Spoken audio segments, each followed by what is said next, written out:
I want to talk about the new Olympic sports coming our way in 2028. Yesterday, the International Olympic Committee said hello or welcome back to baseball, softball, lacrosse, squash, cricket, and yes, flag football for the 2028 games in Los Angeles. Now, the first one I want to focus on here is the return of cricket, who had a very short-lived debut over 100 years ago, but is officially coming back much to the delight of the Olympic Committee. Cricket is massive, especially in India, so adding it to the games will no doubt increase the value of India's Olympic broadcasting rights. Some are saying by as much as $100 million.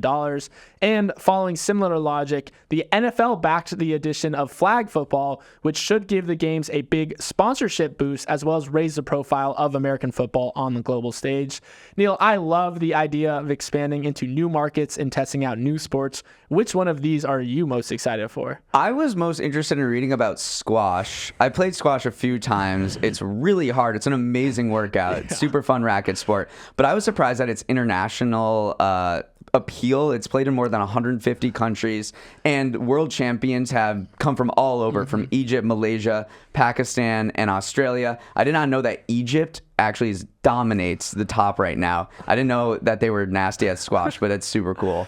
So I don't know if squash is an amazing spectator sport. It looks pretty grueling because the ball doesn't bounce and everyone's just kind of reaching over for the ball each time, but you can smack it. And I think it's cool. I think it's a cool racket sport. And I think it just speaks to the growth of racket sports in general, whether it's whatever it's called, pickleball.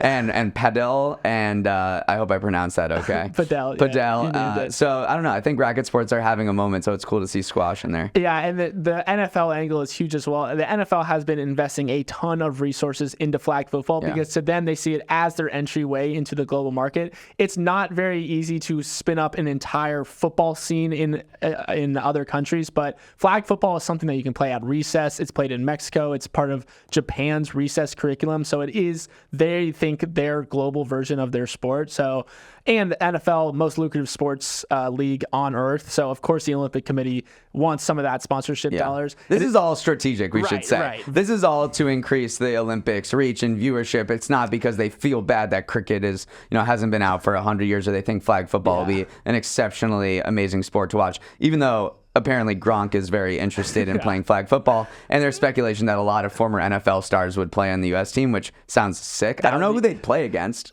I would play against everyone. Canada? There's people who play flag football everywhere. But Neal, just to wrap up the segment, this is a fun question for you, and feel free to weigh on this to listeners. Winter or Summer Olympics, you have 4 years to train with unlimited resources. You never get injured. Do you think you could make an Olympic sports team, and which sport would you choose? Okay.